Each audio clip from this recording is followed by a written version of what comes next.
Hola, buenas madrugadas. El mundo del misterio se abre paso. 2 ediciones tenemos para viajar a la búsqueda de respuestas. Lo haremos solo desde aquí, desde la Casa de la Radio, Radio Nacional de España. Atentos. Y estaremos hasta las 4, las 3 en las Islas Canarias. Solo nos falta saludar a nuestro invitado y para ello nos vamos hasta Málaga, José Rafael Gómez. Buenas noches. Buenas noches, Miguel. Buenas noches a los que nos escuchan. ¿Cómo estás? Pues encantado de estar en tu programa, que tantas veces me he encontrado como oyente, ¿no? ¿Nos escuchas? Claro, a menudo. Qué bien. Vaya pedazo de voz que tienes, ¿eh? Bueno, gracias. Te vamos a fichar para que nos hagas algunos trabajitos aquí en la radio. Bueno. Perdona, ¿eres investigador, articulista? ¿Por qué te metiste a estudiar estas cosas de los ovnis? ¿Por qué te interesan? Bueno, pues es un misterio. Siempre me han atraído los misterios, buscándole siempre un punto de vista racional y ver qué de realidad hay en ellos, ¿no? Y el tema ovni pues es uno de los más importantes, ¿no? Es el que desde pequeño pues siempre me han atraído las noticias, los reportajes, estas cosas que se hablaban.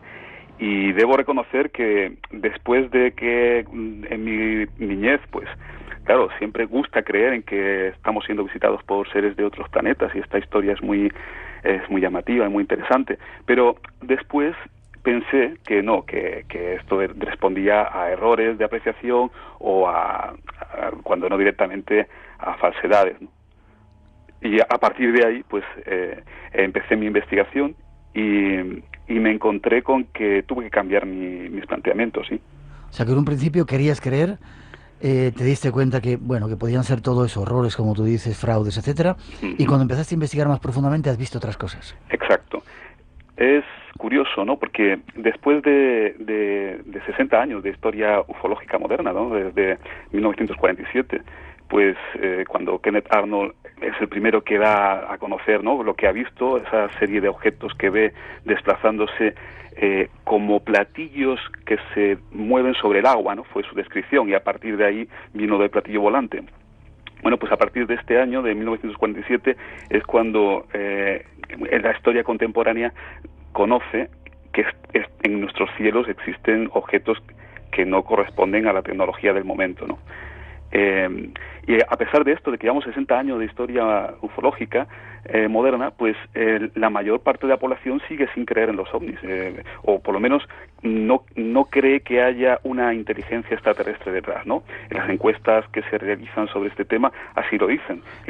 Sí, sin embargo, hace unos cuantos años en Estados Unidos creo que era el 70% de la población que creía que éramos visitados y que esas visitas venían de otro sitio. ¿Ha bajado la...? Así es, ha ido bajando paulatinamente en los años 50-60, claro, sobre todo después de las primeras oleadas, ¿no?, en los años 40, 47, 48. Luego, en el año 53 fue uno de los años donde más avistamientos se produjeron y a partir de ahí fueron decayendo poco a poco. También se pusieron en marcha por parte del gobierno norteamericano campañas de desinformación y de ridiculización un poquito, ¿no?, de los testigos de estos avistamientos. Con lo cual, poco a poco esta cifra ha ido variando. El último dato que tengo es de 1997, una encuesta Gallup en Estados Unidos da como 45% de la población que es la creyente, la que cree en los ovnis, ¿no? El 45, solo el 45. En Europa la cantidad es similar, incluso en España es menor, hablan del 37%, ¿no?, de la población. Qué curioso, han hecho bien su trabajo los que querían de alguna manera ridiculizar el fenómeno, o quizá los medios de comunicación han contado mal la historia, ¿no? Pues eso es lo que pienso. Por una parte, después de tantos libros, de tantas documentales, de tantas películas, tantos artículos en revistas, que aún la población, o sea, la mayoría de la población siga sin creer en ellos, dice que se ha divulgado mal, eso por un lado, y por otro, pues que las campañas que se han podido realizar, ¿no?, por parte de la inteligencia de las potencias, sobre todo la norteamericana, ¿no?, para encubrir este fenómeno, pues ha dado resultado, y eso es lo que nos encontramos. Ya. Sin embargo, bueno, antes de preguntarte, ¿has visto alguna vez algo? ¿Alguna luz, algún ovni, algún objeto volante no identificado? No, personalmente no lo he visto. He visto alguna cosa extraña, pero no podría catalogarla como ovni, ¿no? No sé realmente qué era.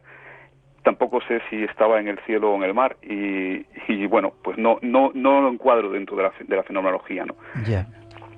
No lo he visto. Mi acercamiento es desde el escepticismo, cuando empiezo a investigar este asunto para un artículo que escribo para la revista Enigmas, y mi intención es pues ser lo más escéptico posible, ¿no?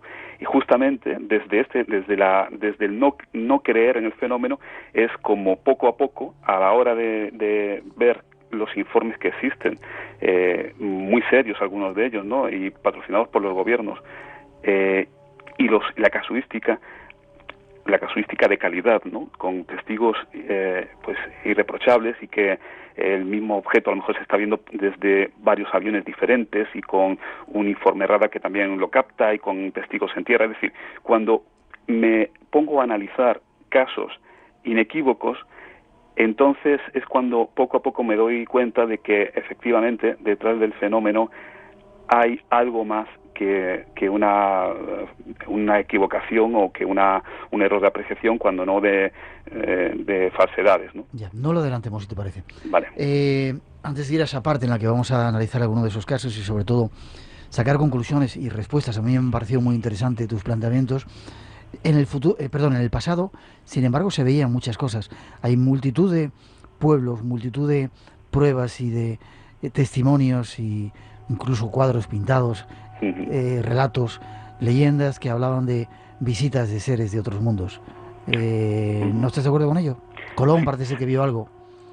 Sí, claro que cómo no estar de acuerdo. Es tal y como lo has dicho, existen referencias ya desde las cuevas de Altamira y del sur de Francia. Hay algunas pinturas que parecen indicarnos algo así, ¿no? Como objetos en el cielo que parecen que incluso el artista de la época le quiso dar la sensación de movimiento. O los escudos ardientes, estos famosos, ¿no? Relatados por los ejércitos, los historiadores romanos, ¿no?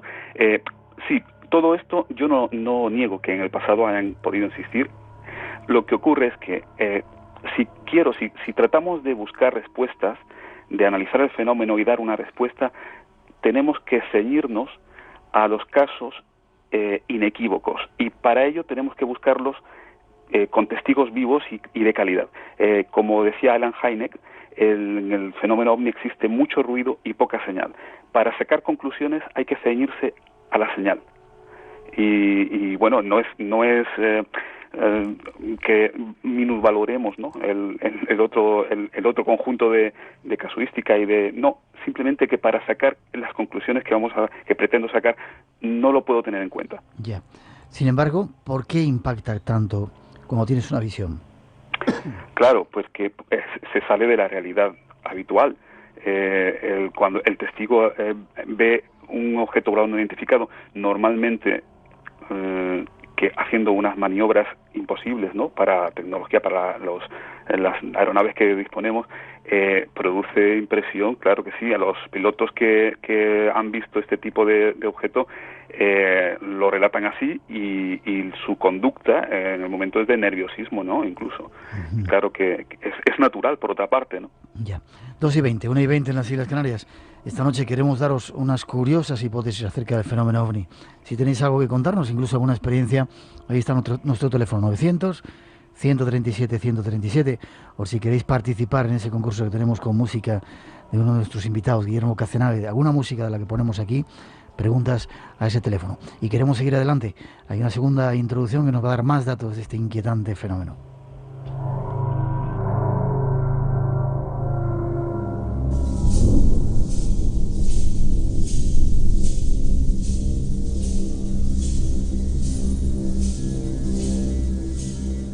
Los ovnis son el misterio más apasionante del siglo XXI.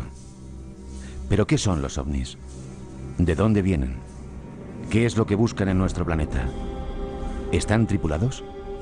Y si así es, ¿cómo son dichos tripulantes? Y por encima de todo, ¿tienen nuestras potencias militares noción y constancia de su presencia en la Tierra?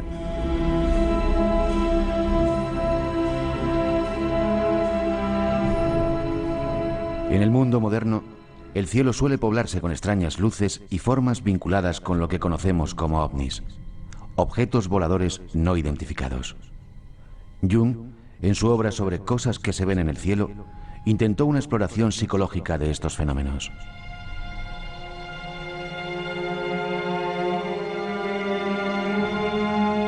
El fenómeno ovni constituye una de las experiencias más controvertidas de nuestro tiempo. Desde que en 1947 fueron avistados por primera vez por el piloto civil Kenneth Arnold cerca del Monte Rainier, son muchas las personas de todo el mundo que aseguran haber visto ovnis. Hay quienes dicen haberlos visto a plena luz del día, mientras que otros, en cambio, hablan de la presencia de extrañas luces en mitad de la noche.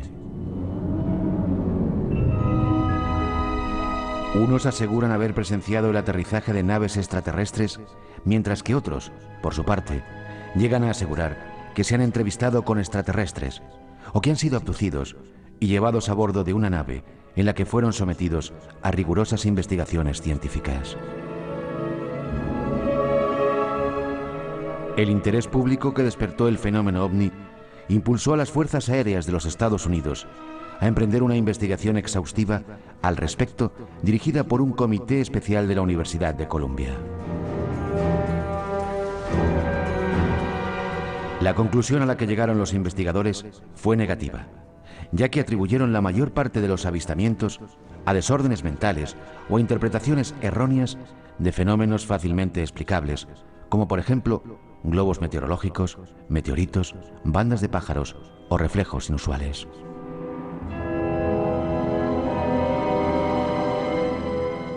Si bien es posible que muchos avistamientos sean simples fraudes, percepciones erróneas de fenómenos naturales o pantallas que pretenden ocultar determinadas investigaciones secretas, lo cierto, sin embargo, es que numerosos observadores inteligentes, emocionalmente estables e incluso expertos, y por tanto merecedores de toda confianza, siguen avistándolos.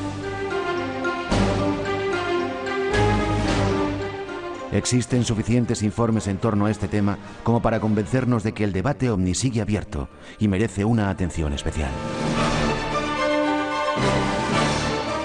¿Pero qué son? ¿Por qué los vemos? ¿Qué pretenden de nosotros? Esta noche buscamos respuestas. Escuchemos.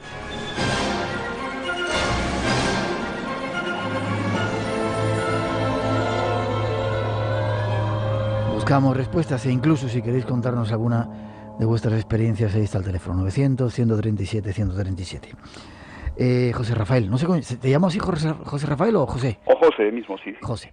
Bueno, vamos a ir dejando cosas claras. El fenómeno existe. Sí. El fenómeno es real. El fenómeno es real.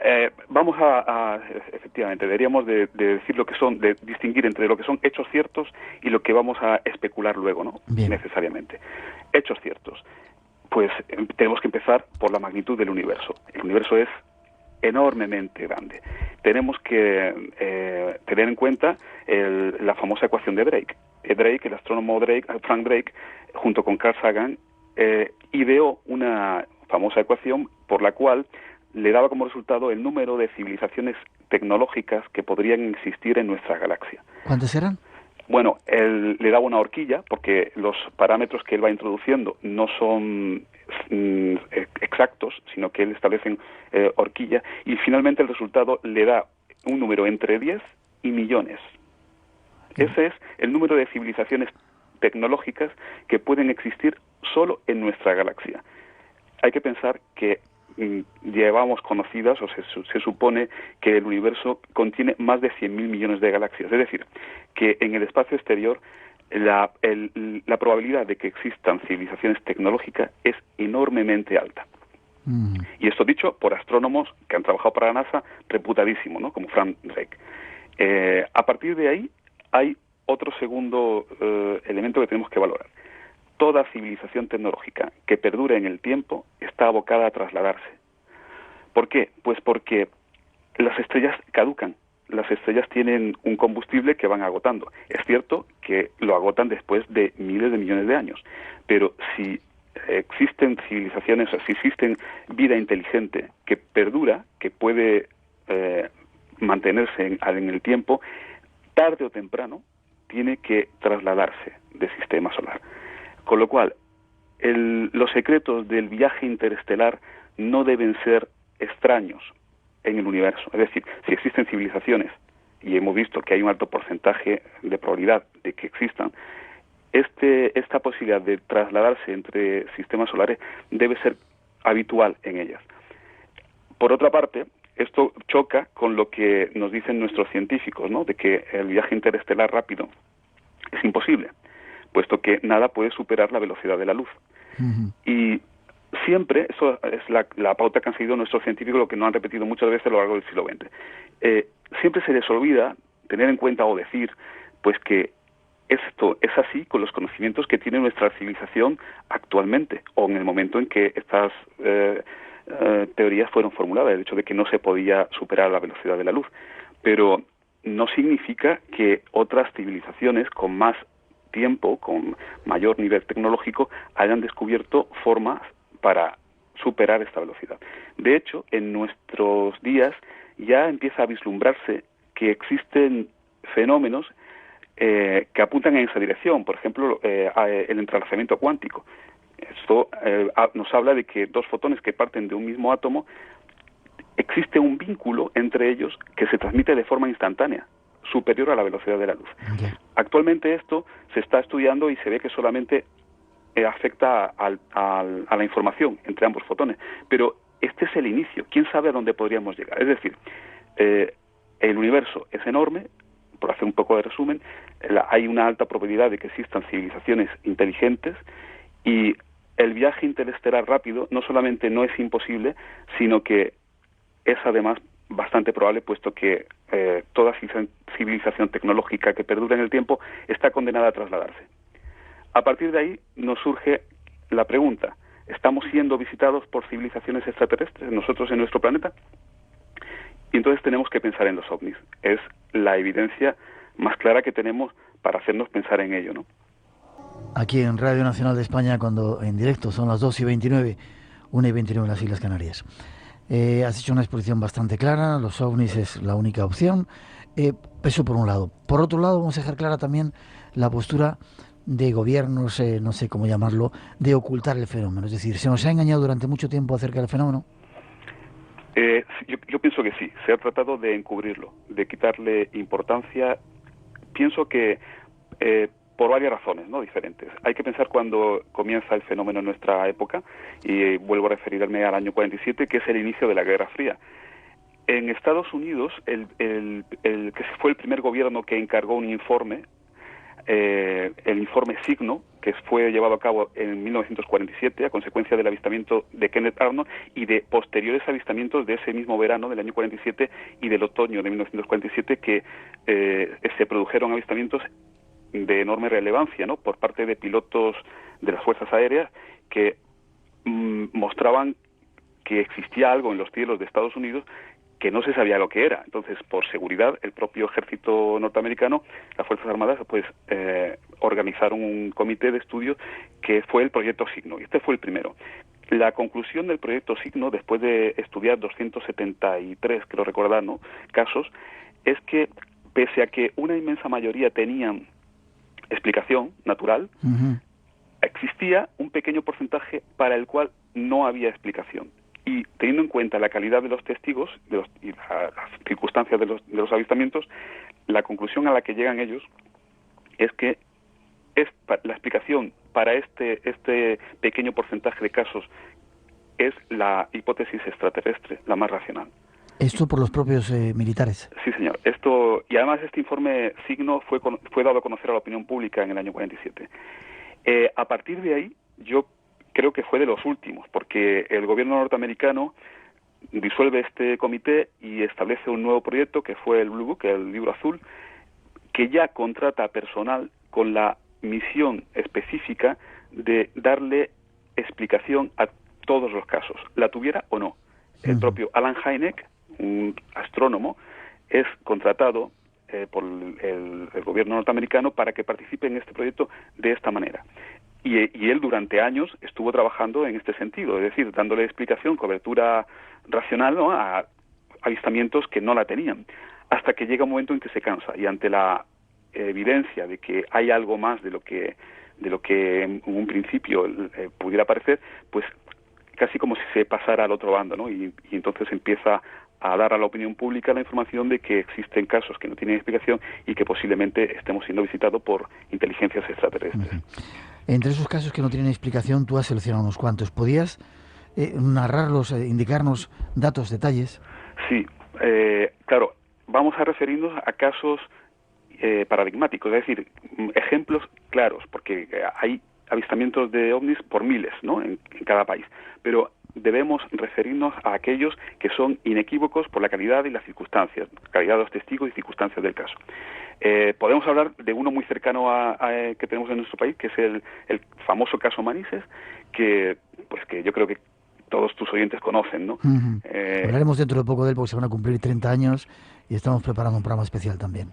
Bueno, el caso Manises termina con un informe, o sea, hay una investigación por parte del Ejército del Aire español y termina con la conclusión de que esa noche voló sobre el Levante, los cielos del Levante español, un objeto de procedencia desconocida. Y eso es la conclusión del Ejército español. A pesar de lo que digan por ahí ciertas lenguas que dicen que eran chimeneas y que eran otro tipo de cosas, sí, esa es la conclusión del Ejército español. Esa es la conclusión del Ejército español. De hecho, cuando a los propios testigos, al piloto de combate que estuvo persiguiendo al OVNI, le contaron la explicación esta de que lo que estuvo persiguiendo fue los fogonazos de las... Pues él lo tira por tierra rápidamente con argumentos sencillos, o sea que no, él estuvo persiguiendo esto en varias direcciones y que no era posible, y esto dicho por el propio piloto. Es decir, las conclusiones del Ejército español son claras. Esa noche hubo un objeto de procedencia desconocida en el cielo español. Claro, a partir de ahí, de que existen objetos, claro, casos Manises, o como el caso Manises, existen en todos los ejércitos. Podemos hablar de 1976 en Teherán. Esto es un caso extraordinario. Hay a las 11 de la noche en la capital de Irán, en aquella época el Irán del Shah, ¿no? Bueno, pues hay llamadas de teléfono al aeropuerto, al controlador aéreo del aeropuerto, de gente que están viendo un objeto en el cielo, un enorme objeto de forma rectangular, luminoso. Efectivamente, los controladores desde la propia torre de control del aeropuerto salen, miran por la ventana y lo están viendo, lo ven. Automáticamente informan a la base aérea cercana y se pone en marcha pues el ejército para intentar interceptar, ¿no?, y ver qué es esto. Se llega a informar al general Yusuf, que es el tercer jefe de la Fuerza Aérea iraní, que desde su propia casa en Teherán se asoma al balcón y lo ve el objeto. Bueno, se le enviaron 2 aviones porque de caza, ¿no?, 2 Phantom F-4, uno en un primer lugar, que cuando se aproxima al objeto se queda bloqueado, sus relojes y sus mandos dejan de funcionar correctamente y tiene que darse la vuelta.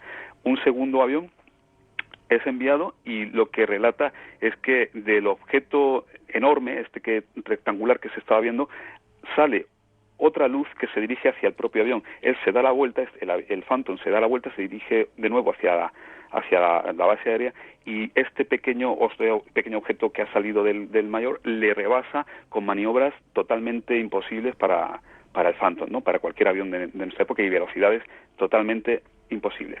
Es decir, y hay casos en Estados Unidos similares a casos en Gran Bretaña, en Francia, etcétera. La conclusión es que algo extraordinario aparece en determinadas ocasiones en nuestros cielos. La pregunta es ¿qué es esto, no? ¿Qué es lo que hay detrás de estas luces y de estos objetos aparentemente tan extraordinarios? Que por un lado están ya suficientemente probados, demostrados y verificados por los diferentes gobiernos de todo el mundo, ¿verdad? Eso también queda claro. Sí, por supuesto. Hablaba del informe Signo, luego han habido otros informes que han tratado de ocultar la verdad en Estados Unidos, pero tenemos un informe en el año 99 en Francia. El Cometa, ¿no? Exacto, el informe Cometa, que es un informe súper claro, es extraordinariamente claro a la hora de analizar los casos y llegar a las conclusiones que llega. Y este informe Cometa participan en él desde militares de alto rango hasta ingenieros civiles, ingenieros en armamento, ingenieros de minas, en fin, hay gente de universidad, hay un equipo extraordinario que avala las conclusiones a las que llega. Y el informe Cometa, la conclusión a la que llega es que detrás de la fenomenología OVNI se encuentra la visita de una inteligencia o de varias inteligencias extraterrestres. Y es así de claro, y está disponible en Internet y cualquiera lo puede consultar con esta casuística. Es decir, los gobiernos conocen que esto se está produciendo. Otra cosa es que haya contacto, como se nos ha querido hacer ver. También, por otra parte, las corrientes conspiranoicas, ¿no?, que nos dicen que el gobierno de Estados Unidos tiene en sus hangares una nave y de ahí está sacando tecnología. Bien, yo creo que esto tampoco responde a la realidad. Pero bueno, tampoco me quiero adelantar, seguimos con el análisis, ¿no? Sí. Una vez que tenemos claro que hay luces y que hay objetos en nuestros cielos, y esto es indiscutible, la pregunta es, ¿a qué responden? ¿Qué hay detrás de ello? ¿Qué son? Sí. ¿Qué son? Bueno, en un principio deberíamos valorar la posibilidad de que fuese biología desconocida de la propia atmósfera. Quién sabe, pues si hay, yo qué sé, un conjunto de arañitas que tienen bioluminiscencia y que por las noches se pueden reunir. Es evidente que esto, aunque hay que planteárselo, porque hay que plantearse todas las posibilidades, pero esto se descarta cuando se ve que el fenómeno interactúa con los aviones, con la inteligencia humana, ¿no? Que cuando un caza persigue a una luz de estas, pues la luz hace lo que quiere, ¿no?, con ella. Huye de él, se le pone detrás, es recogido por el radar e incluso emite emisión radar, ¿no?, que esto hablaremos también de ello. Luego, si existe una inteligencia detrás, descartemos ya que sea biología, ¿no?, de la propia atmósfera. La pregunta es una inteligencia terrestre? Porque hay una rama del escepticismo que nos dice que, claro, los ovnis lo que responden es a tecnología secreta de las potencias terrestres. Bueno, tenemos que pensar que el primer avistamiento de nuestra época es en el año 47 y que ya ahí se ven objetos cuya tecnología es totalmente impropia de la época, ¿no? Y ni siquiera de la nuestra actualmente. Son objetos que hacen maniobra y que van a velocidades impensables para nosotros incluso hoy día. Si esa tecnología fuese terrestre, teniendo en cuenta que la economía del planeta es mayoritariamente capitalista, esa tecnología ya habría saltado al mercado. Y entonces, por poner un ejemplo, pues estaríamos viajando de turismo al Caribe desde Europa en 30 minutos. Espera, estás diciendo que sí, como algunos dicen que detrás del fenómeno OVNI se ocultan pruebas de ingenios militares terrestres, eso ya lo habríamos utilizado nosotros, ¿no? Y yo creo que sí, que eso de una forma u otra habría saltado al mercado y estaríamos utilizándolo pues para viajar de turismo, teniendo en cuenta el tiempo que hace desde que salió el primer informe, ¿no?, el avistamiento. Bien, seguimos adelante. Bueno, pues... ¿Qué puede ser entonces? ¿De dónde vienen? ¿Qué son? ¿Qué quieren de nosotros? Claro. Entonces, si no es una tecnología terrestre, nos queda que es una tecnología extraterrestre. Y a partir de ahí nos tenemos que preguntar ¿por qué están aquí? ¿Por qué los vemos? ¿Por qué los ve determinada gente? ¿Y por qué los vemos? ¿Por qué están aquí y por qué les vemos? Bueno, hablábamos también de que los gobiernos lo conocen que esto se está haciendo así, que existen en nuestros cielos objetos que posiblemente hay una inteligencia extraterrestre dirigiéndolos, pero la pregunta es si se ha establecido contacto entre los gobiernos y esta inteligencia o inteligencias. Y en mi análisis llegó a la conclusión de que no, puesto que tiene que haber como alguna especie de casi como pacto en el que ninguna inteligencia superior debe afectar, ¿no?, a una inteligencia primitiva. Teniendo en cuenta la diferencia de tecnologías que hay entre estos objetos y los nuestros, es evidente que responden a una civilización mucho más avanzada que la nuestra. Cualquier contacto oficial entre ambas civilizaciones produciría una distorsión en la evolución de la más primitiva. Luego, debe haber algún tipo de, no sé cómo decirlo, de pacto galáctico en el que no se afecte a estas civilizaciones un poquito más primitivas por parte de las que son más avanzadas. Que no interfieran en nuestra evolución. Que no interfieran, esa sería la palabra, que no interfieran en nuestra evolución. Casi lo que nosotros empezamos ya a plantearnos, ¿no?, cuando visitamos, vamos a las selvas y vemos que hay allí pueblos indígenas, pues lo que no ocurría antes, pero poco a poco nos vamos dando cuenta de que debemos no interferir en su cultura ni en su evolución, porque hay que respetarla, ¿no? Pues quizás esto es lo que produzca que no haya un contacto oficial. Pero, sin embargo, sí que están. ¿A qué respondería el hecho de que estuvieran aquí? ¿Eso a qué vienen? ¿A qué vienen? Bueno, entonces, a partir de aquí vamos a especular. Pensemos en la época en la que empiezan a verse los ovnis, ¿no? En nuestra época contemporánea, a partir del año 47, 2 años después de las primeras detonaciones nucleares que se producen en el planeta, en la historia del planeta que sepamos.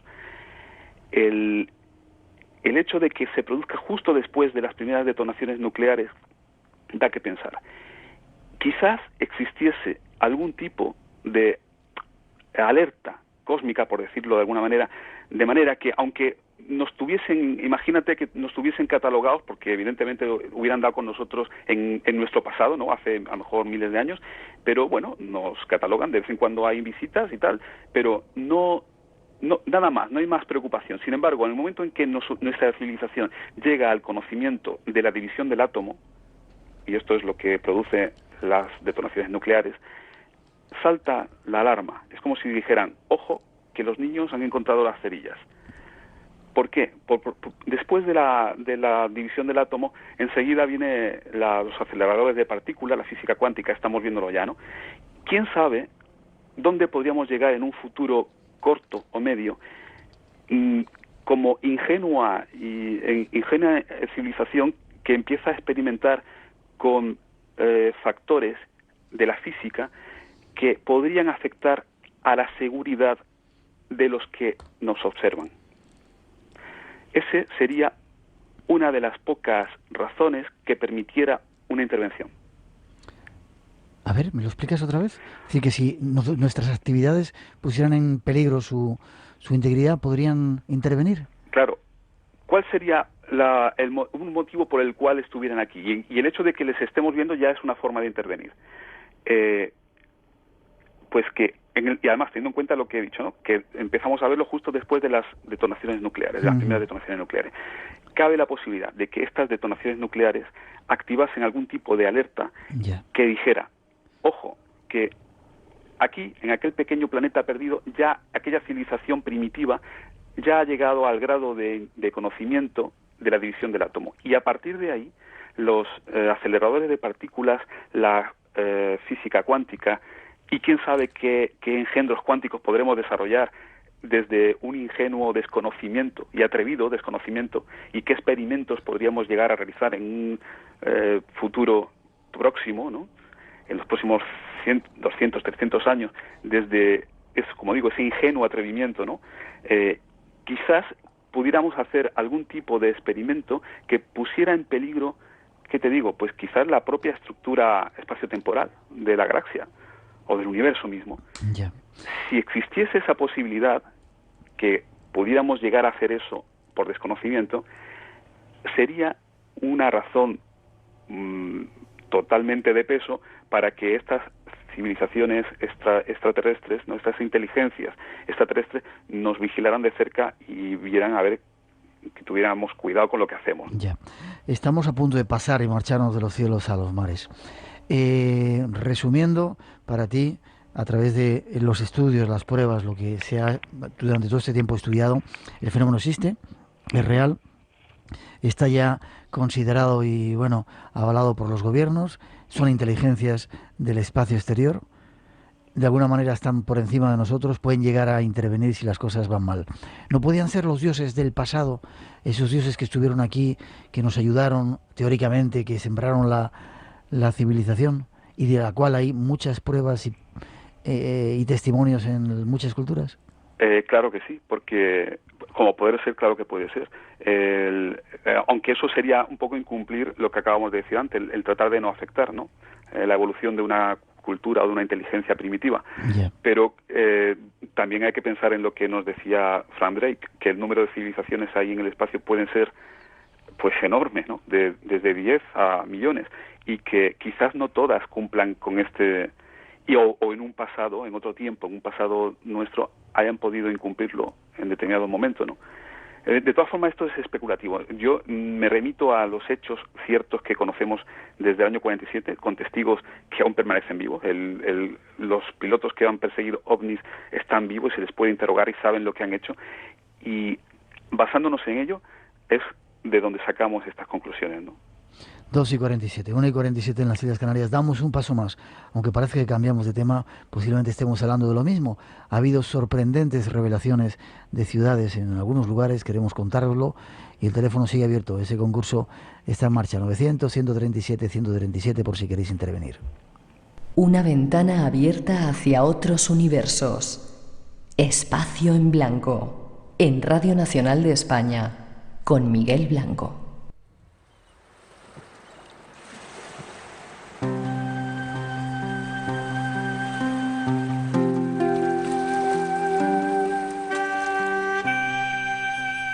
Seguimos a la búsqueda de respuestas. Cambiemos de escenario. De los cielos nos vamos al mar, al fondo de los mares, al encuentro de los restos de antiguas ciudades. La sorpresa saltó en septiembre de 2004, cuando el mismo tsunami que se abatió sobre las costas del sudeste asiático movilizó toneladas de arena del fondo costero de Tamil Nadu, India, dejando al descubierto parte de la ciudad mítica de Mahabalipuram.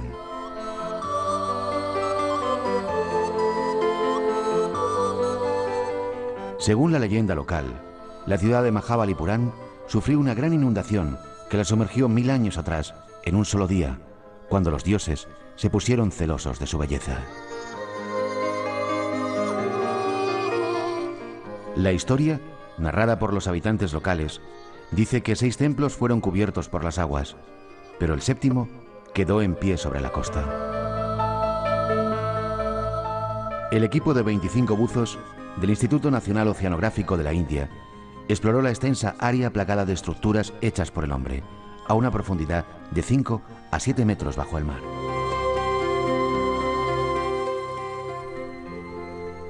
La escala de las ruinas sumergidas cubre varios kilómetros cuadrados, a distancias de hasta 500 metros fuera de la costa.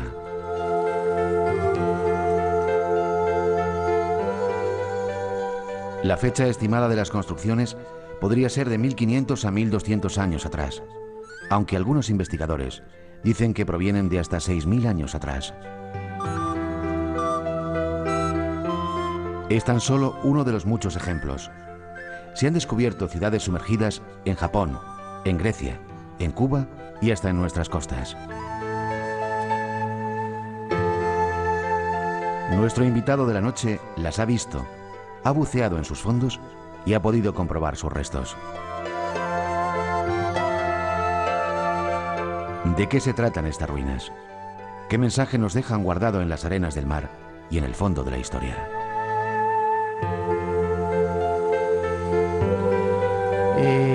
Parece que no tiene nada que ver un tema con otro, José, pero dicen que vamos a hacer un programa especial hablando de ciudades sumergidas. Muchos de estos descubrimientos van a plantear y dar un nuevo cariz al tema de esas visitas de los cielos. ¿Tú qué crees? Brevemente, antes de que nos cuentes esa visión que has tenido de una ciudad sumergida. Pues sí, claro que sí. Las ciudades sumergidas pertenecen a un remoto pasado de nuestra humanidad. En ese remoto pasado que tú hablabas antes de que quizás hayamos sido visitados y guiados por otras inteligencias, claro que sí. Uh-huh. ¿Y tú tuviste la oportunidad, eres buceador? Sí. ¿Tuviste la oportunidad? Cuéntanos rápido, ¿dónde fue? ¿Cómo fue? ¿Qué descubriste? ¿Qué viste? En España, además. Tú me estás hablando, recientemente, pues ha salido la noticia en la revista Enigma, pero es una cosa que responde a unos años atrás. Cuando yo me introduzco en el mundo del buceo, pues aprendo a bucear aquí en Benalmádena, y aquí hay una serie de... hay una laja donde se bucea, la laja Bermeja. En esta laja, en esta zona del laja fondo... es una piedra, se llama así, sí, ¿verdad? Sí, es una piedra, una zona rocosa que tiene pues una extensión bastante considerable, puede tener 700 metros, ¿no?, aproximadamente de larga y, bueno, sin un ancho variable. En esta laja, en esta piedra del fondo, en una profundidad que abarca entre los 6-7 metros, donde están los primeros agujeros, hasta los casi 18, que se han visto algunos, existen unos agujeros redondos perfectos excavados en la roca viva del fondo.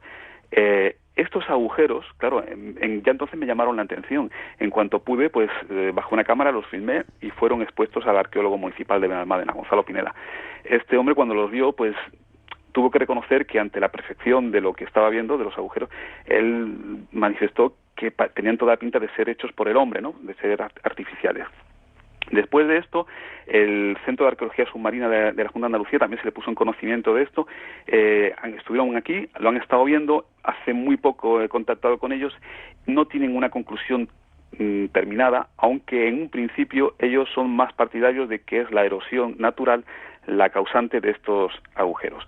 En esta zona, en esta misma zona donde se encuentran estos agujeros, que pueden tener 90 centímetros de diámetro por 1 metro de profundidad cada uno de ellos, y que pues los hay muy abundantes. ¿90 centímetros de diámetro? Sí, 90 centímetros es lo que... La mayor parte suelen ser de esta longitud, de 90 centímetros de diámetro por 1 metro de profundidad.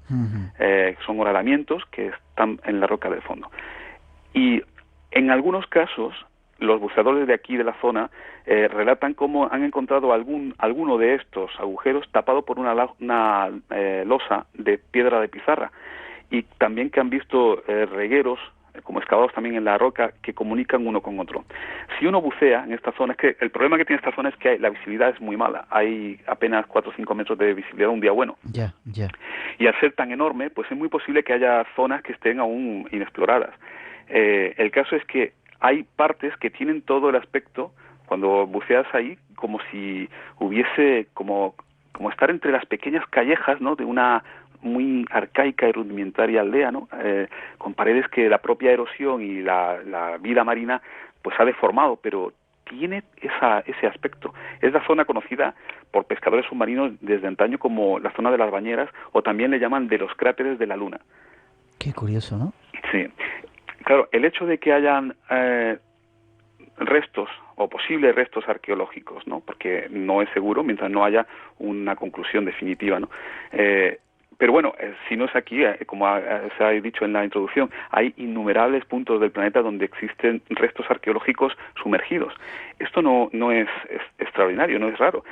Hay que pensar que hasta el final de la última glaciación, es decir, hasta hace aproximadamente 12.000 años, concretamente 1.600 años, 11.600 años, cuando termina la cuarta glaciación, el nivel del mar estaba del orden de 120 metros más bajo de lo que está hoy día. Y si nosotros, como especie, salimos de África, pues hace unos 70.000 años, nuestro recorrido, al salir de África, fue por las costas, pero no por las costas actuales. Estamos hablando de costas que estaban 100 y algo metros más abajo de lo que están hoy día. Eso supone muchos kilómetros, en algunos casos, de distancia de donde está la orilla del mar en la actualidad a donde estuvo entonces. En esa franja costera sumergida, que está hoy día sumergida, es donde se produjeron los asentamientos de esa época de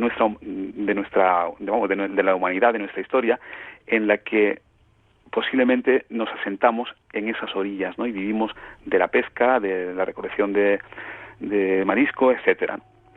Y cuando Robert Ballard, que fue uno de los primeros que descubre restos arqueológicos sumergidos en el Mar Negro en el año 2000, lo da a conocer, pues los científicos no se sorprenden, lo entienden como natural, ¿no?, teniendo en cuenta esto que hemos contado, ¿no?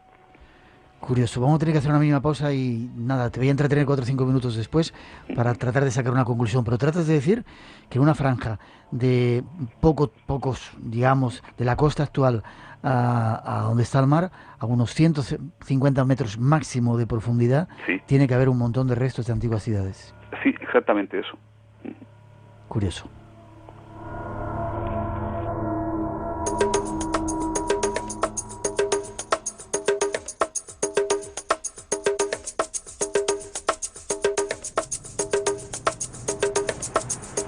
Hacemos una mínima pausa. En un momento llegan las noticias de las 3, las 2 en las Islas Canarias. Después seguimos. Vamos a contar datos mínimos de estas ciudades sumergidas. Tenemos un tema que nos va a hablar de la música, de las esferas. Vamos a daros toda la información de los protagonistas de ese extraño, curioso ovni de Galicia. Vamos a contar quién lo ha hecho, ya veréis qué panda de Ya veréis. Y mucho más. Y la información sobre todo de esa actividad que vamos a hacer en Sevilla la semana que viene. El Espacio en Blanco se pone en marcha. Seguimos con el concurso si queréis, 900-137-137 por si queréis participar. No veáis, en unos minutos regresamos aquí a Radio Nacional de España en el Espacio en Blanco. La segunda hora del Espacio en Blanco se pone en marcha. Recordar, mañana hay una segunda edición. Os vamos a hablar de la Luna. Acaban de hacer una extraña explosión. Hay quien piensa cosas raras. Mañana vamos a tener a un ingeniero de sistemas que estuvo trabajando en la NASA para hablar de la carrera astronauta y contarnos algunas cosas de todo ello. En esta segunda hora os hablaremos también de la astrosonía, la música de las esferas, y además os vamos a contar toda la verdad con los protagonistas aquí dando la cara de ese extraño ovni de los gallegos y mucho más, así que atentos. Y seguimos aún 3-4 minutos con nuestro invitado en Málaga. José, ¿sigues ahí? Sí, aquí estoy. ¿Cuándo vamos a ir a bucear a ver esas bañeras? ¿Cómo lo llamas? La zona de las bañeras o los cráteres de la Luna. ¿Cuándo vamos a ir a verlo? Pues cuando tú quieras, siempre y cuando las circunstancias meteorológicas acompañen, porque en el momento en que haya un poquito de oleaje, ahí no se ve nada, ¿eh? Sí. Muy poca visibilidad, mucha materia en suspensión. Pero bueno, hay que esperar un día bueno y se pueden ver. No hay mucha profundidad, dice 7 a 15, a 17, 7 a 17 metros. Sí, la mayor parte están entre 6, 7 metros, ya. 10, ahí es donde está el grueso, sí. Ya, no sé si has oído cuando nos despedíamos ese ultimátum a la Tierra, quizás un poco lo que estabas diciendo, ¿no? Civilizaciones, retomando un poco el tema anterior, que solamente intervendrían en el caso de que hiciéramos daño a este planeta o supusiéramos un peligro para ellos. Pues sí, es justamente la idea, claro. Yo no tanto voy por el tema de que hagamos daño al planeta, porque nosotros formamos parte del planeta. Y lo que le hagamos al planeta será un proceso natural dentro de él. No tenemos que separarnos del planeta, somos parte de la Tierra y lo que hagamos con él es consecuencia de que somos parte del planeta. Pero sin embargo sí que existe esa posibilidad de que podamos hacer algo que afecte la seguridad de otras civilizaciones que están en otros sitios, ¿no? Y tengan que intervenir. Sí, fíjate que no hemos hablado rápidamente de por qué les vemos, porque dado que tienen ese nivel tecnológico y esa superioridad técnica, podrían perfectamente ocultarse, ¿no? En teoría, o podría ser así. Sin embargo, les vemos y muchas veces no es que traten de ocultarse, no, es que van directamente al avión y se le presentan delante y juegan con él. ¿Por qué ocurre esto? Buscando una explicación, vuelvo a decir especulativa obviamente, y quizás haya otras, pero esta es la que se me ocurre. Es que no sería muy ético que estando aquí, observándonos y vigilándonos, no lo supiéramos nosotros. Es decir, quieren que nos demos cuenta. Exacto. No sería educado, entre comillas, ¿no? Yeah. Estoy espiándote sin que tú lo sepas. No, yo estoy aquí, me doy aquí, que tú sepas que estoy aquí, pero no podemos hablar mucho más de esto. No hay mucha más comunicación que podamos tener. Curioso. Y la Atlántida, casi no te voy a dejar responder. ¿Estaba cerca de donde está esa laja? La Atlántida, desde mi punto de vista, estaba en el estrecho de Gibraltar. Esto no es nueva la idea, es muy antigua, solo que no se han aportado argumentos convincentes salvo lo que contaba Platón, ¿no? Yeah. Y efectivamente, lo que dice Platón, aquella historia de que Solón le cuentan en Egipto, es que la cronología, pocas veces se han fijado en el detalle de que la cronología que da Platón, es decir, cuando Solón va a Egipto y allí le cuentan la historia de la Atlántida, estamos hablando que eso ocurre alrededor de 600 años antes de Cristo. Y el sacerdote egipcio que le dice a Solón que la Atlántida estuvo más allá de las columnas de Hércules y que fue destruido por un cataclismo de las aguas, una catástrofe producida por las aguas, hace 9.000 años. Si sumamos 9.600 más 2.000 años que han ocurrido desde entonces, ¿no? Tenemos la cronología de 11.600 años, que es justamente la que dan los climatólogos y los geólogos para el abrupto final de la cuarta glaciación. No te voy a dejar decir más. Estás invitado a hablar de la Atlántida, que tenemos preparado un programa, según tú, está en el estrecho, y según mucha otra gente, quizá por eso hemos unido los temas, de esas ciudades subterráneas que vamos a seguir hablando aquí en el programa, se van a dar muchas claves de a lo mejor esos visitantes que tenemos ahora. Pues claro que sí, a tu disposición.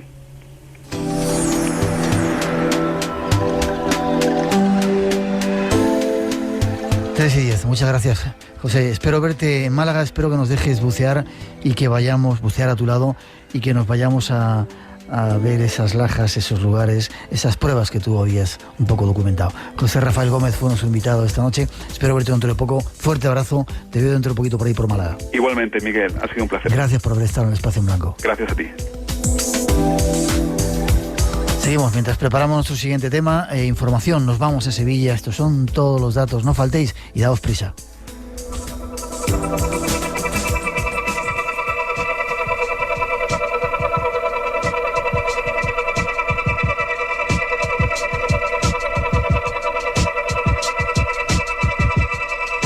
Ya os estamos avisando, luego no digáis que os habéis quedado sin sitio, que no habéis podido ir, que no habéis podido entrar. A partir del martes y 13, comienzan las primeras jornadas de periodismo de misterio e investigación en la Facultad de Comunicación de la Universidad de Sevilla y tenemos a uno de sus organizadores, Fernando Márquez. Buenas noches, Fernando. Muy buenas noches, Miguel, ¿qué tal? ¿Cómo lo estáis currando? Muy bien. Y con muchas ganas de estar ahí ya con vosotros. Pues más ganas tenemos nosotros, Miguel, de verdad. Sí. Enhorabuena por el trabajo que estáis haciendo, a pesar de contraviento y marea de lo que digan los demás. Esto es cultura ahí en la universidad, esto tiene que estar y allí hay un ejemplo. Facultad de Comunicación, Universidad de Sevilla, y empezáis martes y 13, casi nada. Empezamos el martes y 13, fecha muy señalada para aquellos supersticiosos. Eso no significa que las cosas vayan a salir mal, sino ya veréis tú qué lleno. Vais a tener que alquilar el campus de la universidad para que os dejen estar ahí a todo el mundo que quiera entrar. Atentos, os estamos avisando, no os quedéis sin la posibilidad de entrar. Sí, dime. Pues eso esperamos. La verdad es que estamos recibiendo muchísimas llamadas, muchísimos correos electrónicos. Carmen y yo estamos, la verdad, que desbordados de trabajo y muy contentos, la verdad. Qué bien, me alegro mucho. Programa para la gente que todavía no se haya enterado. Va a estar el Espacio en Blanco allí a partir del viernes, pero antes hay otros personajes importantes, compañeros nuestros, que son... Pues el martes 13 de octubre inauguramos a las 8 de la tarde con Javier Sierra. Continuamos el miércoles 14. ¿De qué va a hablar Javier? ¿Perdón? ¿De qué va a hablar Javier? Pues va a hablar de estas 4 décadas de periodismo escrito de misterio en España. Desde que vio la primera revista especializada en el 72 hasta 2009. Para que vean que esto también es periodismo. Después, miércoles, ¿quién está? Miércoles 14, a la misma hora, a las 8 de la tarde, Jesús Callejo. ¿De qué va a hablar Jesús? Pues nos va a contar sus experiencias con el periodismo del misterio, que no son pocas, Jueves... Jueves 15 de octubre tendremos a las 8, también a la misma hora, a Nacho Ares. Nacho Ares. ¿Y de qué va a hablar Nacho? Nos va a contar un poco de egiptología y periodismo del misterio. Perfecto. ¿Y queda el viernes? Tenemos el viernes 16 de octubre, que ya es la guinda del pastel. Tenemos a las 8 de la tarde también a Fran Contreras. Te tendremos, por supuesto, a ti, al maestro, a Miguel Blanco. Y grabaremos pues ese espacio en blanco allí desde la Facultad de Comunicación. A partir de las 21:30, me parece que era la hora, ¿no? Exacto, a las 21:30. A las 20 empiezan las conferencias, a las 9:30 haremos un falso directo, que llamamos nosotros, pero como si fuera en directo, desde la universidad, con invitados de lujo. No os perdáis si queréis estar viendo el Espacio en Blanco y aprovechando a todas esas personas que van a hablar en la universidad. ¿Gratuita la entrada? Por supuesto, entrada libre y gratuita. Para la gente que no sabe, ¿dónde es el lugar? Pues en el mismo centro, en la Facultad de Comunicación de la Universidad de Sevilla. Eso está justo en la calle Américo Vespucio. ¿En el centro de Sevilla? Es en la isla de la Cartuja. Isla de la Cartuja. Calle Américo Vespucio, Facultad de Comunicación, entrada libre a partir de las 8, miércoles 13. Página de por si quieren informarse más, ¿tenéis alguna? Pues tenemos la propia página de la facultad. Ahí pueden consultar más datos sobre el programa de la jornada, resúmenes de conferencias, y os la digo, es fcom.us.es. fcom.us.es. fcom.us.es, ahí tenéis toda la información.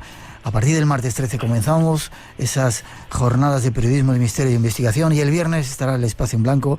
Enhorabuena por el trabajo, Fernando, enhorabuena también a tus compañeros, va a ser un éxito y ahí estamos apoyando y estaremos con vosotros. Fuerte abrazo. Muchísimas gracias, Miguel, un fuerte abrazo. Nos vemos prontito.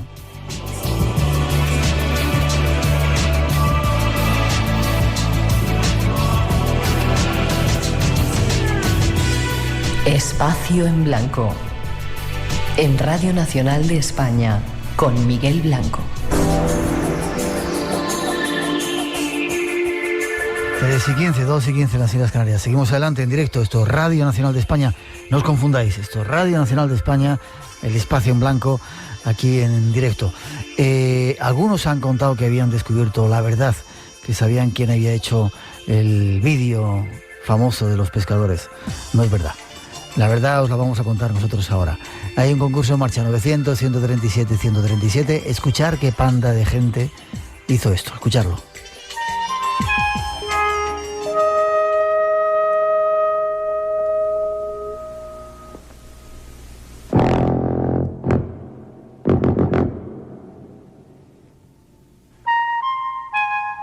A esta panda de genios solamente le faltó poner esta música cuando montaron ese... Bueno, os contamos la historia. Luis Manso, buenas noches. Buenas noches. Hoy aquí no te quiero insultar. Se agradece el insulto y el no insulto. No te quiero insultar. Bueno, recapitulamos. La semana pasada lanzamos la información de un vídeo. Se había visto un ovni en las costas, en el mar gallego. Salió en todos los sitios, se revolucionó Internet. Nosotros hicimos una investigación con algunos de nuestros investigadores gallegos. Nos sonaba un poco raro, pero esta semana se descubre que este señor Luis Manso ha sido el protagonista. Cuéntame qué detrás de todo esto, cacho mamón. Bueno, dijiste no me ibas a insultar. Bueno, antes de nada, gracias por todo. Pero debo aclarar que de protagonista, nada, he tenido la suerte de coordinar un poco desde el punto de vista de producción esta acción que ha sido la verdad que una aventura muy apasionante, ¿no? ¿Qué hay detrás de todo esto? Pues bueno, pues detrás de todo esto hay una intención de Terra, de comunicar con motivo de su 10º aniversario, pues con motivo también de que hace poco fue el 70 aniversario de la emisión radiofónica de Orson Welles y demás, pues bueno, con todos esos motivos, pues, y de la mano de su agencia de publicidad, TDB, pues diseñaron una estrategia que a nosotros nos pareció muy atractiva. Nos lo plantearon como un reto y así lo abrazamos, y bueno, pues era de alguna manera reproducir pues aquello que hizo Orson Welles en su día con la emisión radiofónica de la Guerra de los Mundos, pues cómo ocurriría con la tecnología de nuestros días, con los medios de comunicación de nuestros días, que la verdadera diferencia está en que existe Internet, que es un medio que no conoce fronteras ni en el espacio ni en el tiempo, y que de alguna manera ha revolucionado todo. Pues cómo sería en nuestros días una emisión parecida a lo que hizo Orson Welles, siempre con una cosa bien clara, ¿no? Que no pretendíamos algo que sí provocó Orson Welles, que fue la alarma social, ¿no? Orson Welles provocó bastante el pánico entre los ciudadanos norteamericanos que escuchaban su emisión, y muchos de ellos abandonaron sus ciudades alarmados, ¿no? Esa era una de las premisas, y bueno, que al final pues hubiera también buen humor detrás de todo esto. Ya, pues enhorabuena, lo habéis hecho increíblemente, pero parece ser, Luis, que anteriormente, es decir, recordar a nuestros oyentes que es esa historia del OVNI, como os decíamos la semana pasada que estuvimos analizándolo, pero ya anteriormente habéis preparado, es decir, hay otros muchos OVNIs que circulan por Internet de Galicia que parecían auténticos, que también eran vuestros, es decir, ¿habréis preparado toda una campaña de visión de OVNIs para este caso? Pues sí, la verdad es que... ¡Qué mamones sois! Casi se me escapa la raya. Por eso hablamos más de una acción que de una producción concreta, porque bueno, nunca supimos a ciencia cierta cuántas piezas íbamos a hacer, y vamos a evolucionar un poco también según fueran transcurriendo los acontecimientos, ¿no? Y bueno, de alguna manera queríamos crear un caldo de cultivo, para que cuando apareciera este vídeo en Internet, pues realmente pues hubiera una base. De hecho, ha sido muy curioso, hay muchos comentarios que nos dicen, bueno, estos se han subido al carro de tanto avistamiento en Galicia para hacer su fake, ¿no? Digamos que la mayor parte de los vídeos anteriores que fueron calentando el ambiente, digamos, pues son nuestros también. Fue gracioso también porque toda esta acción se ha envuelto en mucho secreto, pues para que no se desvelara antes de tiempo, y lo hemos llevado hasta tal consecuencia que la redactora de Terra, que iba a ocuparse de llevar el especial sobre ovnis en Galicia, no sabía nada de esta preparación. Realmente en Terra había 2 personas que lo sabían, sí. Y cuando empezaron a llegar vídeos, evidentemente la redactora jefe sí lo sabía y le iba diciendo, oye, pues igual es interesante esto. Pues bueno, ella se volcó de motu propio en el tema, empezó a relacionar vídeos unos sin saber que que el 80% de los vídeos que relacionaba los habíamos hecho nosotros, ¿no? De alguna manera queríamos crear un caldo de cultivo para que luego se asentara bien el vídeo principal y también, pues bueno, pues que hubiera reavivar un poquitín el debate en la red de pues si existen, no existen. Incluso queríamos ir más allá, si existe una agencia secreta del gobierno que estudia estos temas paranormales y pues bueno, de ahí que el helicóptero sea negro, que el todoterreno de la playa sea negro, queríamos generar un poquitín de debate, de ruido en torno a... Lo habéis conseguido. Incluso hay gente que dice que no se cree, es decir, que el vídeo es auténtico, y que hay otra gente que está diciendo que evidentemente que habéis hecho ese vídeo o que alguien, alguna agencia extraña ha hecho ese vídeo para ocultar la gran oleada de ovnis que se está dando en Galicia, para todos los gustos. Hay veces que cuando cuentas la verdad uno no se la quiere creer. Hablando de eso, Luis, ¿tú crees en esas historias? ¿Crees en que puede haber visitantes de otros mundos? Pues yo desde luego, de lo que estoy convencido desde luego, es que es muchísimo más probable que haya vida fuera de este planeta maravilloso a que no la haya, es decir, aunque solo fuera por estadística, ¿no? Y luego la verdad es que a lo largo de la historia de la humanidad y en todas las culturas hay tantos testimonios de tanta gente tan dispar que de alguna manera nos hablan de que ha existido esos avistamientos, esos contactos, pues que bueno, no sé, que negar esa posibilidad es como negar la evidencia, ¿no? O sea, yo realmente, aunque nosotros haya gente que ya ha podido creer que nos hemos reído de los creyentes en estos asuntos, para nada. No os habéis creído, no os habéis reído. Para nada. Yo me considero muy creyente, incluso, bueno, hay una anécdota. Jim Box, uno de los realizadores, el día que estábamos de madrugada, que habíamos dejado la cápsula en la playa y estábamos apostados esperando, pues bueno, pues los primeros visitantes que tuviera la playa, pues para salir y desplegar lo del todoterreno y los agentes que se retiran la cápsula, pues él, mientras estaba esperando eso, estaba grabando y bueno, grabó algo que, o sea, a mí me dicen que opine, yo diría que es un ovni. Lo que pasa es que, claro, ya no lo podemos poner porque ya nuestra credibilidad al respecto habrá perdido enteros, ¿no? Pero es decir, que incluso nosotros bromeábamos durante la producción de vamos a acabar viéndolos de verdad y, bueno, te hemos grabado uno por parte de Jimbox que desde luego no es preparado por nosotros. Me lo tienes que enseñar eso algún día. Sí, te lo enseñaré. No estamos solos. Terminamos. Repercusión en Internet ha sido increíble, ¿no? Se la habéis colado incluso a la BBC, a no sé qué otras cuantas agencias importantes, ¿no? La verdad que brutal. O sea, en el Reino Unido un día que era también el vídeo más visto en YouTube y en el mundo pues llegó a estar el cuarto, el más visto en ciencia. La verdad es que nos llegan absolutamente comentarios de todas partes del mundo y muy graciosos, porque efectivamente hay unos que dicen que es mentira por una razón, por ejemplo, porque el helicóptero es falso, el helicóptero era súper real. Hay otros que dicen que efectivamente que ellos lo que creen es que ahora esto es una cortina de humo, que realmente todo esto ha ocurrido de verdad. Todo esto en el fondo pues en el fondo son comentarios que recibimos encantados, porque en el fondo son halagos, ¿no? Pero la repercusión en Internet ha sido brutal. Yo la verdad es que no tenía mucha experiencia, pero los que saben de esto dicen que bueno, que esas 3 millones de visitas en menos de una semana, pues que son cifras muy importantes. Y el nivel de comentarios, el número de comentarios tan brutal, es decir, que no es un vídeo que simplemente se ha visto, sino que ha generado, ha suscitado debate y debate muchas veces muy acalorado. Elogios para vuestro trabajo. Cuando nosotros lo vimos dijimos, si no es verdad, el que lo ha hecho es un genio. Con guión de Javier Fesser, de la factoría, iba a decir, Pendleton, del Milagro de Petinto y otras cosas. Enhorabuena, os la habéis currado. Y un detalle, como hiciste lo de la caída del ovni en el agua, genial. ¿Cómo hiciste eso? Pues eso, pues es la unión de varias técnicas, ¿no? El golpetazo que pega ahí, que sale agua, que parece... Lo que hicimos fue rodar la caída real de un objeto en agua para rodar ¿Pero un objeto de qué tipo? ¿Un objeto pequeñito o cómo? No, sí, un objeto a escala, claro. No. El ovni que nosotros estamos poniendo en ese vídeo, nosotros calculábamos, porque todo está muy medido, nosotros calculábamos que tenía 20 metros, ¿no? Tenía 20 metros de diámetro. Los cazas, que son los F-18, que son los cazas que habitualmente utilizaría el ejército español. Sí, esos son una inclusión que habéis hecho ahí, ¿no?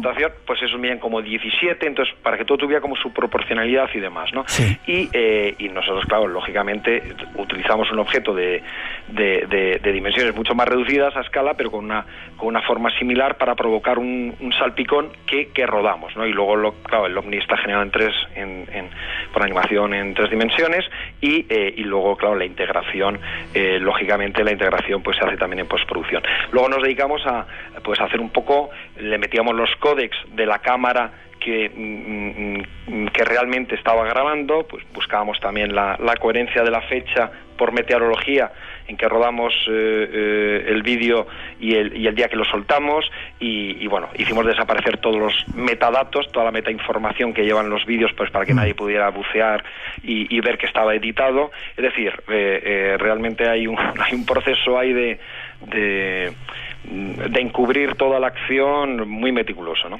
Genial, solo falta esta música. Enhorabuena, Luis, enhorabuena para Javier César también, enhorabuena por el trabajo. Aclarado el vídeo del OVNI gallego. A ver cuál preparáis el siguiente y avisarnos antes, por lo menos para estar preparados. Ya te digo, tengo historias de fantasmas que os iban a interesar mucho. Luis, enhorabuena a Pendleton y por el trabajo, y ahí estamos. Gracias por haberlo descubierto aquí en el Espacio en Blanco. Muchas gracias a vosotros. Fuerte abrazo. Un abrazo. Hasta luego.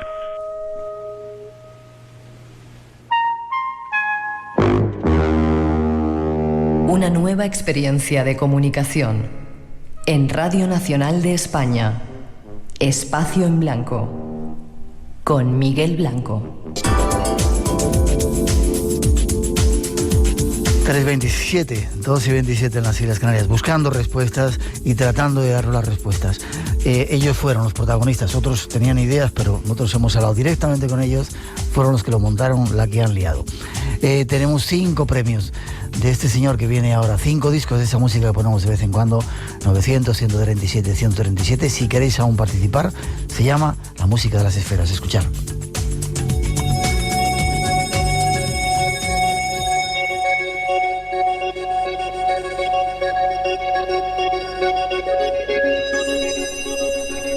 Una antigua doctrina afirmaba que el modelo para la creación del universo estaba basado en el uso de las proporciones musicales. Según esta creencia, los cuerpos celestes producían sonidos que al combinarse formaban la llamada música de las esferas. La teoría de la música de las esferas fue aceptada durante muchos siglos. La apoyaron grandes pensadores y científicos, desde Pitágoras en el siglo VI a.C. hasta Kepler en el siglo XVII después de Cristo. En nuestros días, esta creencia puede resultarnos extraña, pero hay que entender que en otras épocas las maneras de pensar eran muy diferentes a las nuestras. Por un lado, pese al cuidado que pusieron en la observación del cielo, los hombres de la antigüedad no tenían los elementos científicos y tecnológicos que ahora están a nuestra disposición. Y por otro lado, en aquellos tiempos, la palabra música tenía un significado distinto que el actual. Para Pitágoras y sus seguidores, la música era la ciencia de la armonía. La armonía podía ser entendida como el orden de los sonidos y también como el orden divino del cosmos. Entre estas dos armonías había una relación. Luego Platón añadió que lo importante no era la música audible. Plotino, un poco más tarde, consideró a la música como uno de los caminos para llegar a Dios. Después, San Agustín habló del paso de la música de la fase de la sensibilidad, en la que se ocupa de los sonidos, a la fase de la razón, en la que resulta ser contemplación de la armonía divina. Boecio, personaje que vivió en Roma entre los siglos V y VI, fue el estudioso de la música de mayor influencia en el pensamiento occidental hasta el Renacimiento. Boecio consideraba 3 tipos de música: mundana, humana e instrumental. La música mundana se refería a la armonía del universo. La humana se refería al principio que unificaba el alma y el cuerpo de un hombre, y la instrumental era la producida por instrumentos. Es el mundo de la música, una música que va más allá, hasta llevarnos a Dios. Ese será nuestro próximo tema en el programa.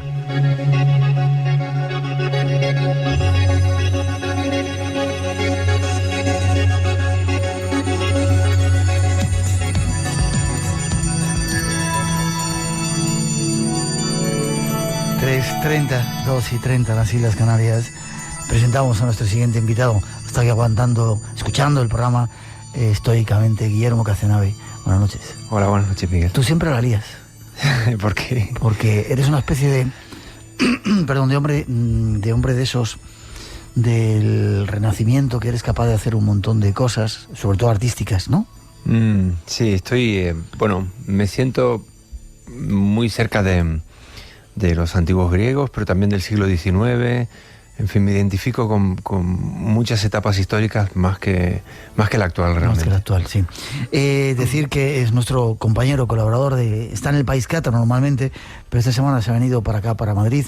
Está dando una serie de actividades. De hecho, vamos a anunciar, si queréis conocerle mañana, va a dar una conferencia algo parecido al tema que hoy vamos a tocar. Pero además eres músico y otras muchas cosas, ¿no? Sí, ya pienso que ya no solo con respecto a mí, sino con respecto a todos, es como que si dijéramos si tú eres periodista, ¿no? Somos ya muchísimas más cosas. Sobre todo persona tratamos de ser, ¿no? Sí. Que eso engloba, yo creo, que muchas más cosas, ¿no? Sí. Que una profesión o que... Y tanto, muchísimas cosas contenidas en una unidad con la que nos expresamos, ¿no? Tenías que conocerle, es un personaje. Estás muy guapo, así, con el pelo así más rapadito, que te han dejado... Como vas a la tele, te han quitado el... ¿no? Tú también. Bueno, vamos a dejarnos de piropos. ¿Qué es la astrosonía? ¿Qué son la música de las esferas? Yo no sé por dónde empezar. ¿Qué es la música de las esferas?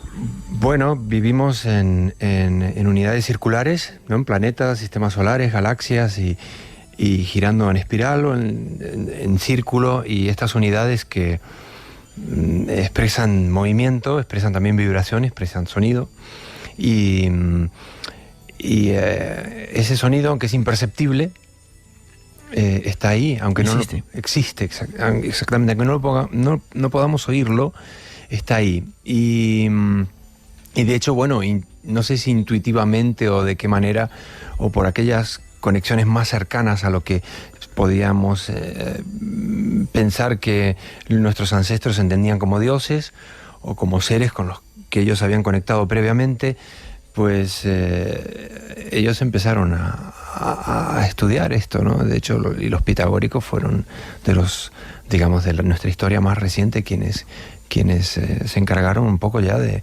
empezar a encuadrarlo en el buen sentido de la palabra. Y fueron capaces de plasmarlo, de que se pudiera escuchar ese sonido de las esferas. Sí, bueno, ellos medían con unos compases gigantescos que tenían, como unas especies de sextantes donde ellos trazaban a través de las sombras y de toda una serie de cosas, pautaban unos movimientos nocturnos en lo diurno, toda una serie de cosas bastante complejas, y luego en las vigilias aquellas nocturnas increíbles, me imagino yo, en el Mediterráneo, ¿no?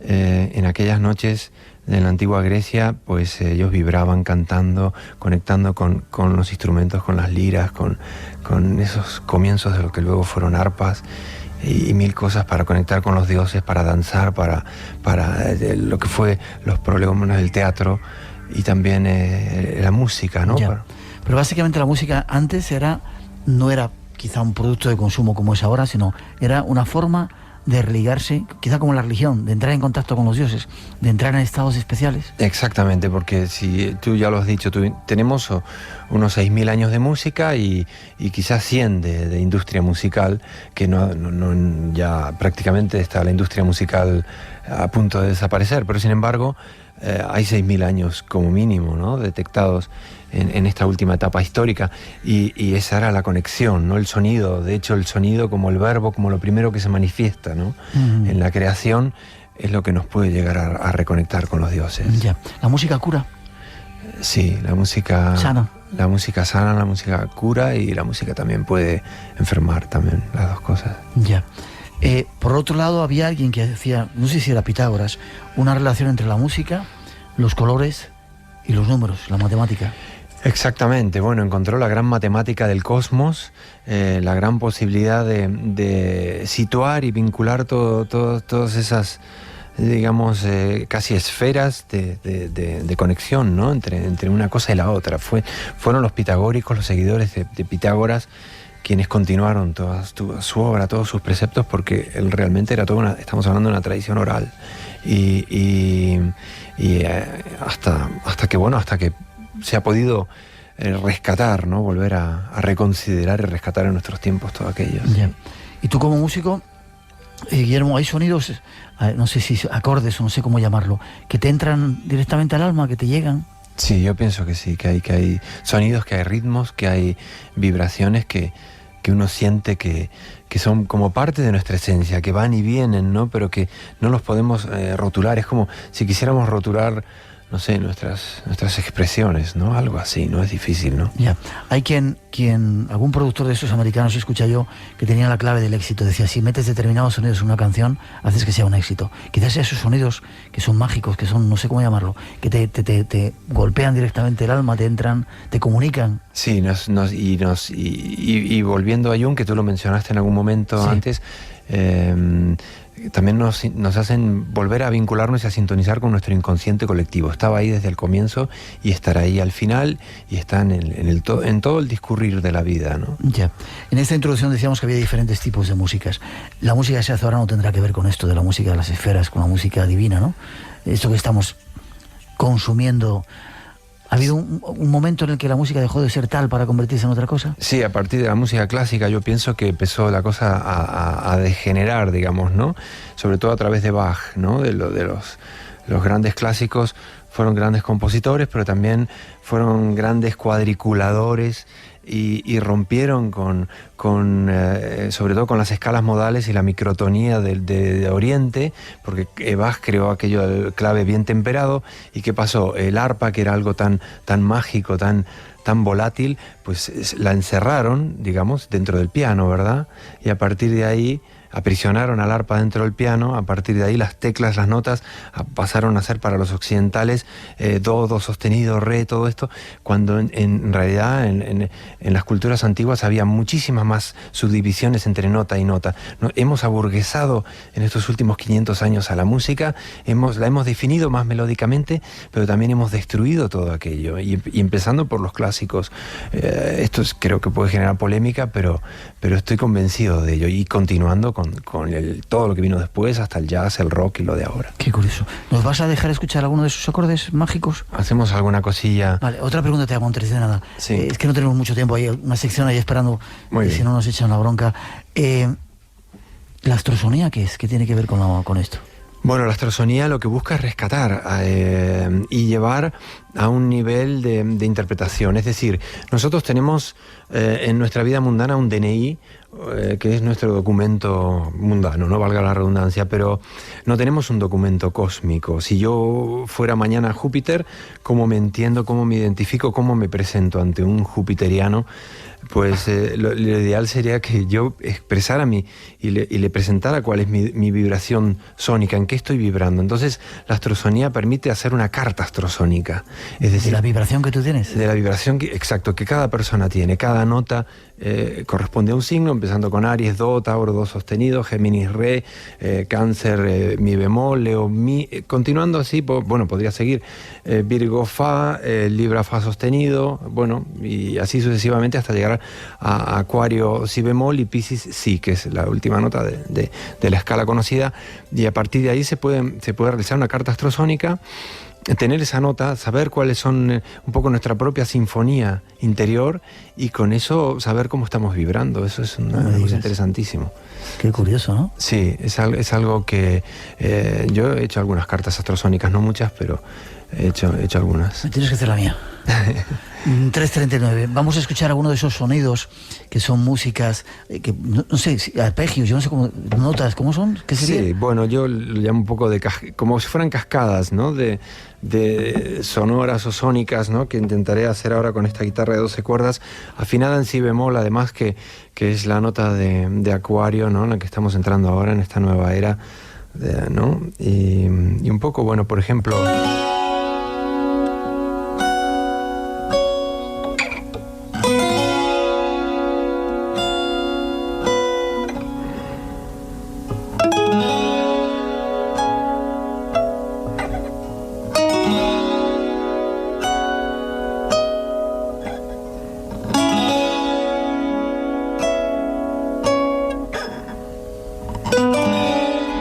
Así sucesivamente, ¿no?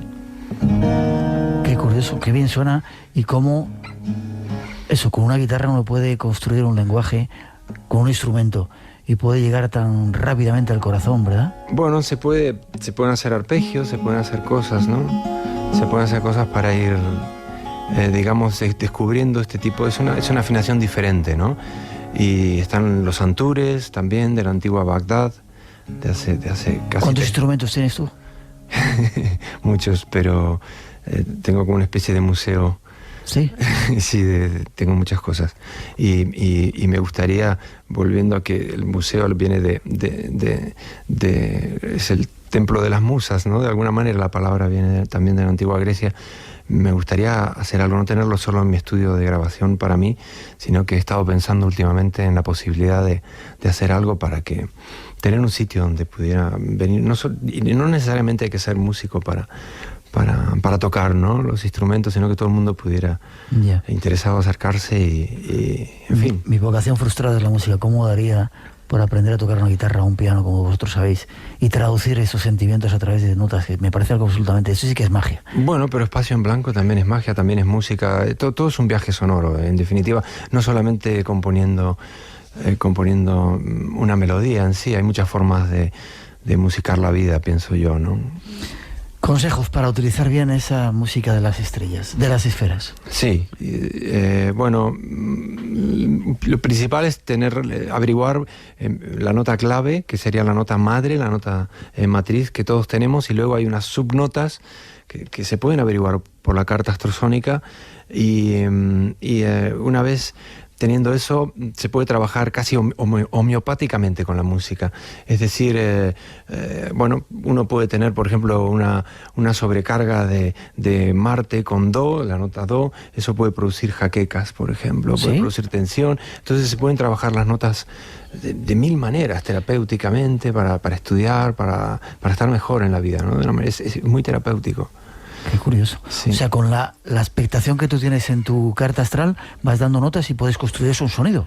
Sí, exactamente. Y se puede después repetir ese sonido, ya sea cantado, ya sea... bueno, yo a veces lo he grabado para las personas que he hecho cartas astrosónicas experimentales, porque no me he dedicado a eso. Pero... y luego explicarle a la persona cómo puede... o con cuencos tibetanos, o cantándolo, cómo puede entonar, repetir esas notas y hacer su propia terapia, armar su propia sinfonía en casa. No importa, no hace falta ser músico, todos podemos cantar y hacer cosas. ¿Y es realmente cierto que puede llegar a tener un efecto sanador en la música? Sí, completamente. Y conociendo estas notas podemos trabajar de una manera... trabajar es una palabra de la que rehuyo, pero podemos, no sé, lavorare, como dicen los italianos, de construir ese proceso, ¿no? De llevar las notas mucho más allá de lo que es la escucha, ¿no? ¿Hay gente que está trabajando en España con todo esto? Pues puede que sí. Me han invitado durante mucho tiempo, muchos años, astrólogos para que yo hablara un poco de astrosonia, y me encontraba en aquellos congresos como que yo era el único no astrólogo. Y había algunos, por ejemplo, Demetrio Santos, un astrólogo. Ha pasado por nuestro programa hace tiempo, sí. Él tenía información sobre música de las esferas, y una vez estuvimos hablando. Y luego había una arpista de Mallorca, Nuria Moltó, que también, que recuerdo que estaba, digamos, interesada en estos temas. No sé si muchos astrólogos. Estamos a punto de terminar. ¿Hemos perdido alguna clave con esto de la música que nos comunicaba o que hacía las cosas más fáciles? Sí, sin duda, es una pregunta muy buena esta, porque es la clave. La clave que hemos perdido es la clave, valga la redundancia, y es poder reencontrar ese sonido. Ese sonido es el sonido del universo, es el sonido nuestro, pero es el sonido de todo el cosmos, y de alguna manera, pues yo pienso, ¿no?, que si cumplimos ahora un ciclo, ese ciclo debería llegar a una especie de ingeniería, de una ingeniería de acuerdos nuestros propios como expresión individual hacia la expresión de la totalidad. Es decir, cuando uno expresa esa individualidad, esa individuación, digamos que llegamos a conectar con todo, como pasa ahora con el programa. Hay miles de personas escuchando esto y estamos todos conectando con una especie de, en el buen sentido, globalidad. Entonces, estamos recuperando eso y se está recuperando a través del sonido, de las ondas, de la vibración. Entonces yo pienso que eso que hemos perdido en estos tiempos de recuperación y de reestructuración planetaria es como vamos a volver a hacer sonar eso que está dentro nuestro y que no es ni más ni menos que el sonido del universo. Amén, así sea.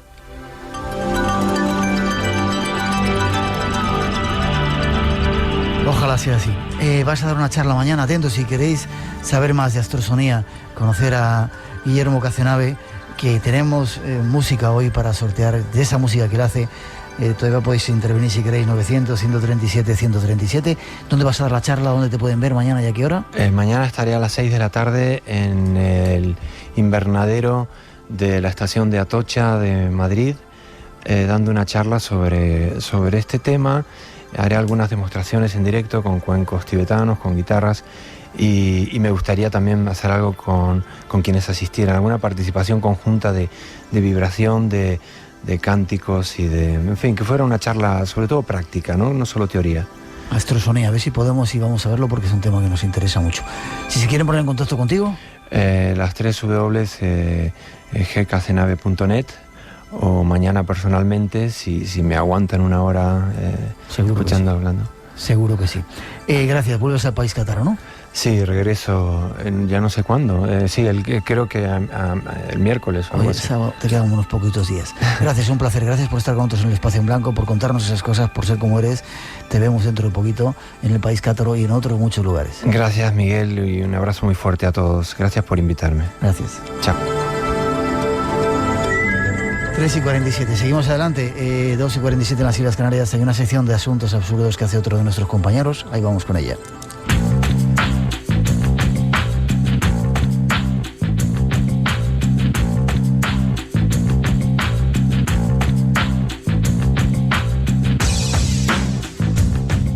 Esta música va a significar a partir de ahora que entramos en la sección esta rara y absurda que tenemos con don Jaime Barrientos.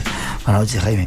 Buenas noches, Miguel, y buenas noches a todos los oyentes del programa Espacio en Blanco. Te dije que íbamos a buscar una música, Zenén, nuestro técnico, y yo he contribuido un poco y te hemos buscado esta música. Vamos a volver a ponerla desde el principio otra vez, a ver.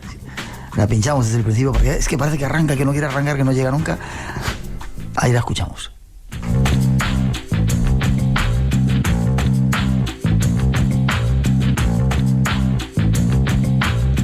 ¿Está muy bien? Muy bien. Mira, aquí ya parece que arranca, ahí arranca un poco. Bueno, pues esta va a ser la música que va a servir para introducir un poco a Jaime Barrientos, periodista de raza, ha estado en multitud de follones y ahora acaba en el Espacio en Blanco, lo cual no sé si es bueno para ti. Maravilloso. Bueno, a mí me alegra. Fiestas que hay en octubre, sabemos que es un mes festero. Está la fiesta de la Hispanidad también, pero tenías otra en Santa Teresa, Jesús. ¿Cuándo es Santa Teresa? El 15 de octubre se celebra en el Barco de Ávila, en Ávila, pues se homenajea a la Santa. Y ahora quizá lo que diga es bastante incorrecto. Sí, ¿vas a hacer un improperio de los tuyos? Bueno, no es un improperio de los míos, es lo que, vamos, que no desmerecen nada a la Santa de Ávila, por cuanto hay mucha gente perdón, que toma drogas y no han hecho lo que hizo esta mujer, ni ha fundado congregaciones, ni escribieron libros. Y bueno, aparte que ella no lo hacía aposta. Espera, has dicho toma drogas, o sea que la santa estás diciendo que tomaba drogas. Bueno, sí, eso parece, porque es que además ella misma en el libro de las fundaciones, bueno, dice que para mortificarse pues no le importaba comer el pan duro o el pan mohoso de días anteriores. Pero curiosamente en la Castilla de aquella época no se consumía pan de trigo, no se consumía pan blanco, sino pan de centeno. Y curiosamente el moho del centeno es el cornezuelo de centeno, que es el principio activo que luego sintetizó Hoffman para hacer el ácido lisérgico. El LSD. Y bueno, pues qué curioso. Hay muchas cosas, igual que... Espera, que lo pensemos. sea que la santa se tomaba un pedacito de pan de centeno que tenía allí, un poco como expiación, como... Sí, pero ella no lo sabía. Ella, claro. Bueno, de hecho, en aquella época muchas de las muertes que había en Castilla era precisamente por el moho del centeno, por el cornezuelo de centeno, que es que si te pasabas un pelo, pues te podías morir, como de hecho le pasaba a mucha gente. Y si no te pasas, te produce estados alterados. Sí, de conciencia, un estado alterado de conciencia, que bueno, también se sabe que ciertas drogas han sido utilizadas toda la vida por los chamanes como... para entrar en contacto con una realidad diferente. Aparte que el LSD también se utilizó como develador de esquizofrenia, que fue el principio de lo que descubrió Hoffman. Curioso. ¿Y qué más hacía Santa Teresa? Bueno, Santa Teresa también,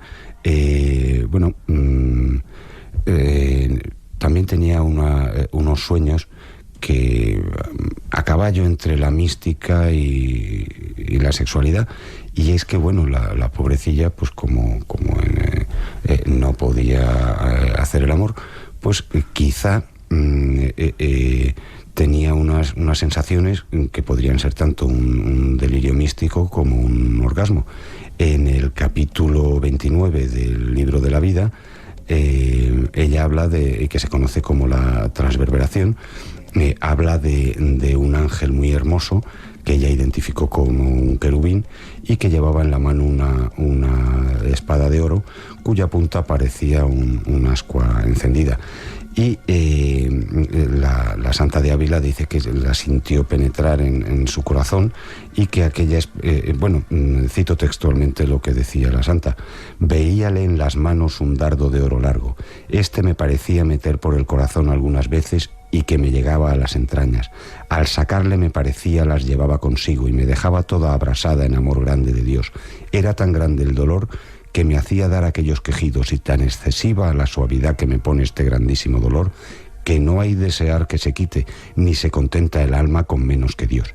Y bueno, en otro capítulo también del libro de la vida, en el 38 concretamente, Santa Teresa escribe que el placer que siente es tan penetrante que todos los sentidos gozan.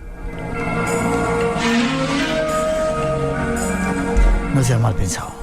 Eso es mística, eso es amor incondicional. Sí, no, pero si la mística no está reñida con la sexualidad, o sea, puede llegar un momento en el que el amor a Dios se transmute en eso, en un auténtico orgasmo. Ya. 15 de octubre, fiesta de Santa Teresa, ¿no? Sí. ¿Y qué otra fiesta más tenemos? Bueno, 12 de octubre. Tenemos la del 12 de octubre, que es el... ¿También vas a decir algo incorrecto? No, bueno, no sé, si no es incorrecto, es lo que dice la historia, y en este caso lo que decía la propia Santa. No, esto es simplemente, pues los aragoneses, y en especial los zaragozanos, se saben la historia perfectamente, pero quizá haya otros oyentes de Espacio en Blanco pues que no lo tengan tan claro. Y todo esto viene, la fiesta del Pilar, porque, Zaragoza es la única ciudad de Occidente cuyo suelo ha sido pisado por la Madre de Dios. Pero vamos, pisado en vida. ¿No? Físicamente. Sí, físicamente, nada, no tiene nada que ver con apariciones ni de venidas en espíritu. Según cuenta la tradición, María estuvo realmente allí en el año 40 de nuestra era para dar ánimos al apóstol Santiago en su tarea de evangelizar España. ¿Y por qué es la Virgen del Pilar?